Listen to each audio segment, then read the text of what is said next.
guys, for today's video, update tayo guys sa ating kulungan ng ating mga biik. So ayan, so meron tayong dalawang kulungan guys na ginagawa dito. So ayan, at nakikita nyo, ganyan po yung ating kulungan. So PVC po yung ating ginamit na haligi guys. Ayan, so nilagyan lang po natin ng dalawang kabilya o yung dalawang bakal. Ayan, so bali 9mm po yung ating ginamit, standard po.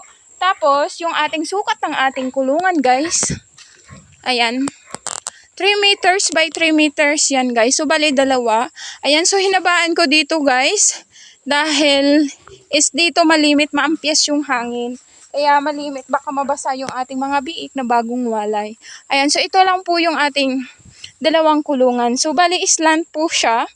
Slant siya guys para mabilis po maalis yung ating dumi pag tayo nagdinis ng ating mga biik. Ayan. So bali dalawang kulungan to guys. So ito, so bali meron pang isa dito na hindi pa natin nasimulan. So bali tatlong block sana to guys, ayan. So ganyan po ang itsura niya guys. So yun lang guys for today's video. Update ko kayo guys kung anong itsura nito next day, kung anong maging improve nito guys. So yun lang guys for today's video. Salamat po guys sa mga nag-like at nag-share sa ating mga video. Na-appreciate ko po yun guys. Maraming salamat po. Babush!